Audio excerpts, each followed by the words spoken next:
Bismillahirrahmanirrahim. Ismi Aituti Alawiyah.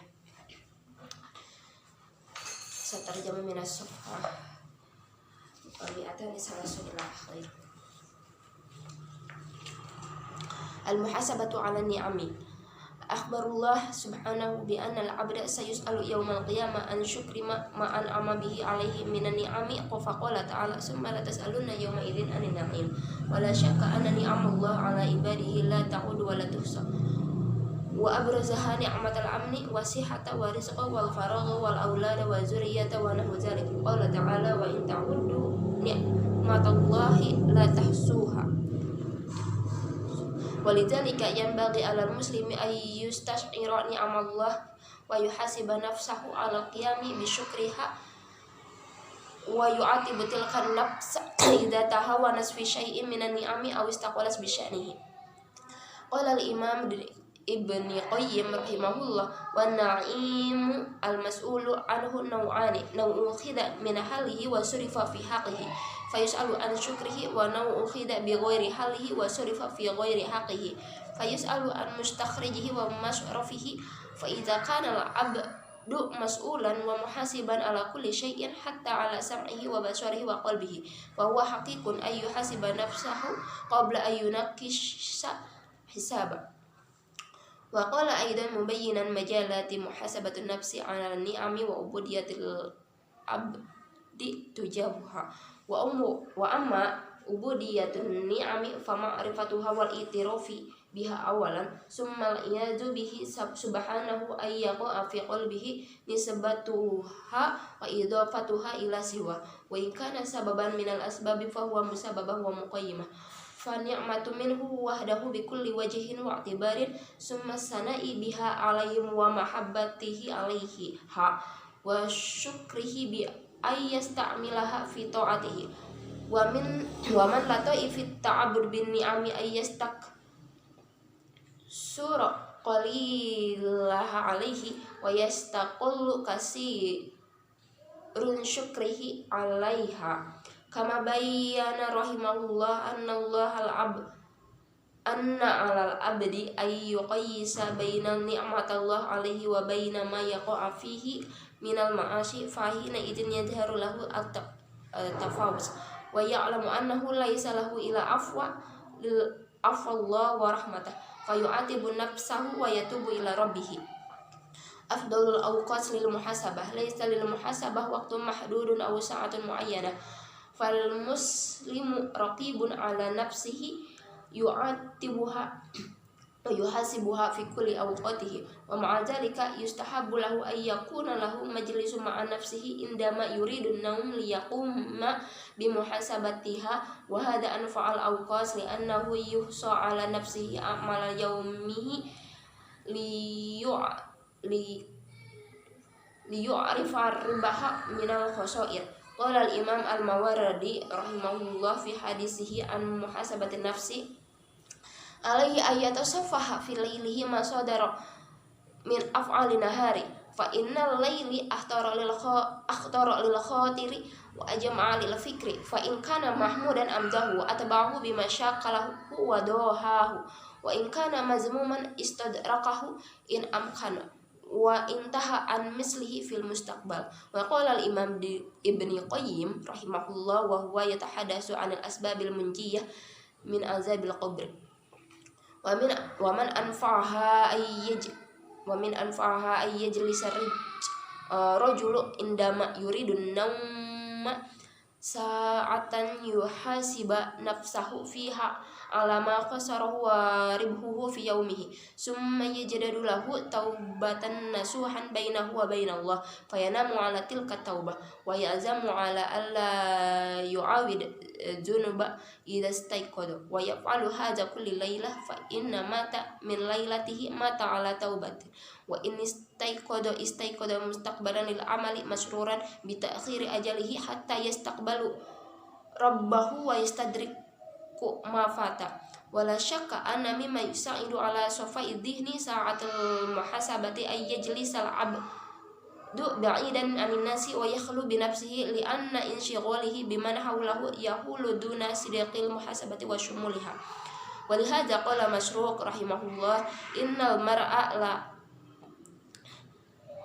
lihaqiqin ayyakuna lahu majalis su yakhlu fiha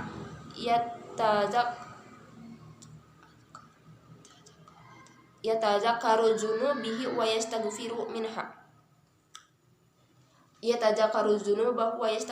minha wa fil khatami yumkinu talkhis fawaidul muhasabah wa amayatuha fi nuqatil iddah wa hiya ma'rifatul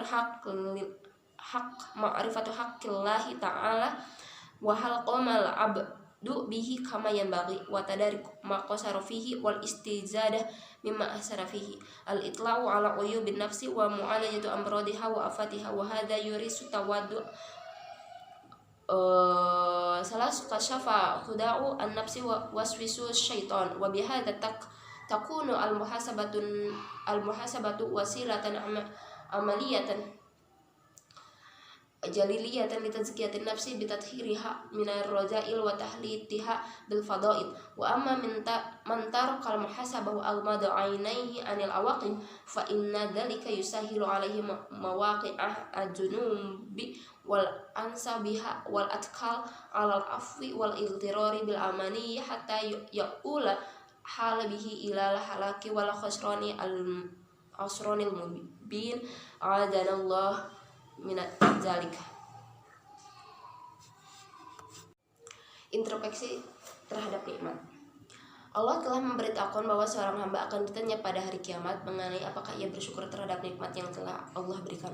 Allah Subhanahu wa taala berfirman dalam surah Al-Takasur ayat 4 yang berartinya, kemudian kamu pasti akan ditanya pada hari itu tentang kenikmatan yang kamu megah-megahkan itu. Tidak diragukan lagi bahwa nikmat Allah yang telah diberikan kepada hambanya tidak terbilang dan tidak terhitung, terutama nikmat rasa aman, sehat, rezeki, waktu luang, anak-anak, keturunan, dan sebagainya. Allah pun berfirman dalam surah Ibrahim ayat 34, dan jika kamu menghitung nikmat Allah, tidaklah kamu dapat menghinggakannya. Oleh karena itu, hendaklah seorang muslim merasakan akan nikmat Allah dan introspeksi diri, mengintrospeksi terhadap mensyukuri nikmat Allah, memperingatkan diri apabila sudah lalai terhadap nikmat Allah dengan mengabaikan urusan-urusannya.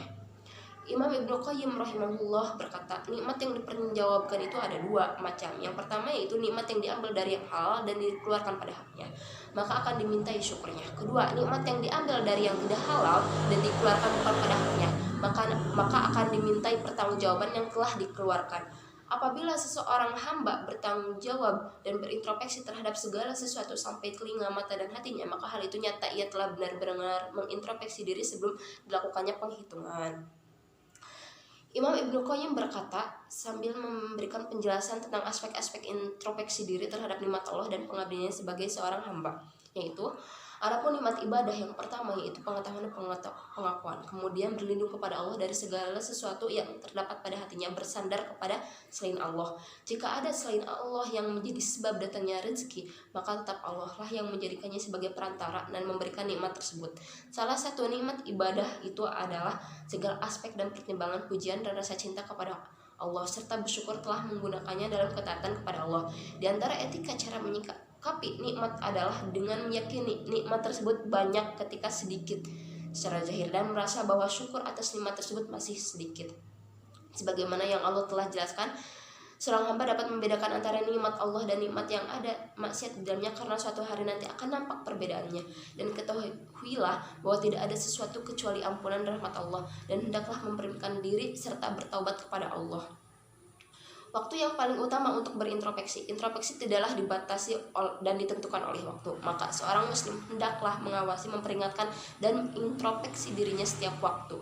Sebab itu seorang muslim dianjurkan untuk merenungi dirinya ketika hendak tidur untuk berintrospeksi, dan hal ini merupakan waktu yang paling tepat karena dapat mengintrospeksi dirinya pada hal-hal yang menghitung dirinya pada hal-hal yang dilakukan seharian untuk mengetahui untung dan ruginya. Imam Mawardi rahimahullah dalam membicarakan tentang introspeksi diri, dia berkata, hendaklah merenungi pada malam hari terhadap apa yang telah dilakukan pada siang hari. Pada hari merupakan waktu yang bagus untuk merenung. Lalu jika hal itu benar, maka ia akan menghabiskannya dan mengikuti apa yang dia sukai. Dan jika itu tercela, dia akan memperbaikinya dan menyelesaikannya suatu hari nanti. Imam Ibnu Qayyim berkata tentang sebab selamat dari siksa kubur. Di antara yang lebih manfaat yaitu hendaklah seorang duduk ketika ia ingin tidur. Allah memiliki waktu di mana Dia akan meminta pertanggungjawaban atas apa yang rugi dan untung dalam setiap hari, dalam kesehariannya. Lalu bertaubat dengan sungguh-sungguh antara dia dan Allah. Lalu ia tidur dalam keadaan taubat. Dia bertekad untuk tidak kembali melakukan dosa ketika dia bangun, dan melakukan hal seperti itu setiap malam. Lalu jika ia meninggal pada malam harinya, maka ia meninggal dalam keadaan taubat. Dan jika ia bangun, maka ia bangun dengan senang hati, dengan menunda pekerjaannya sampai dia menerimanya, dan dia harus memperbaiki apa yang dia lewatkan. Dia tidak diragukan lagi bahwa apa yang membantu menjernihkan pikiran adalah introspeksi diri. Hendaklah seorang hamba duduk menjauh dari orang-orang dan mengosongkan dirinya sendiri, karena sibuk dengan orang-orang di sekitarnya dapat mengurangi introspeksi diri dengan benar. Masruq rahimahullah berkata, sungguhnya seseorang memiliki hak untuk memiliki tempat yang kosong di dalamnya, mengingat dosa-dosa dan meminta ampunan. Kesimpulan semuanya manfaat dan pentingnya introspeksi yaitu: yang pertama, mengetahui hak Allah dan apakah seorang hamba melaksanakannya dengan sebagaimana mestinya, memperbaiki sesuatu yang lalai dan menambah dalam hal kebaikan. Yang kedua adalah melihat kekurangan diri, mengobati penyakit dan mengingat kematiannya. Hal ini mewarisi kerendahan hati dan kebiasaan. Yang ketiga, menghilangkan kelicikan diri dan godaan syaitan. Introspeksi menjadi cara praktis yang bagus untuk mensucikan diri dengan membersihkan diri dari kejahatan dan memperbaiki dengan kebaikan. Adapun orang yang tidak introspeksi serta menutup mata dari kesalahan, maka itu akan memudahkan dia untuk berurusan dengan dosa, lupa dan mengandalkan kepada pengampunan dan tipu daya dengan harapan yang menuntunnya pada kehancuran dan kehilangan petunjuk ataupun arah. Semoga Allah menjauhkan kita dari itu. Baiklah, inti dari semuanya ini dari yang saya terjemahkan yaitu bahwa kita itu harus introspeksi terhadap nikmat sehat, nikmat rezeki, nikmat mempunyai waktu luang, nikmat mempunyai anak, mempunyai keturunan, karena Allah memberikan semuanya itu adalah sebagai anugerah kepada kita, sebagai rahmat kepada kita. Dalam setiap harinya kita itu harus bersyukur kepada Allah. Pada malam hari sebelum kita tidur dianjurkan untuk merenungi apa yang telah kita lakukan pada siang harinya, apa yang salah, apa yang benar, yang salah kita perbaiki, yang baik kita tingkatkan supaya lebih baik lagi. Dan semoga kita dijauhkan dari sifat sombong ataupun sifat melalaikan terhadap nikmat-nikmat Allah, ataupun tidak bersyukur terhadap nikmat-nikmat Allah. Dan dengan cara bersyukur itu akan memperingatkan diri kita bahwa kita itu akan meninggal, bahwa kita itu akan kembali kepada Allah Subhanahu wa Ta'ala. Terima kasih atas perhatiannya dari saya. Ini dari halaman 231 sampai 233. Jadi kalau ada yang mempunyai PDF-nya mohon dilihat. Terima kasih atas perhatiannya. Wassalamualaikum warahmatullahi wabarakatuh.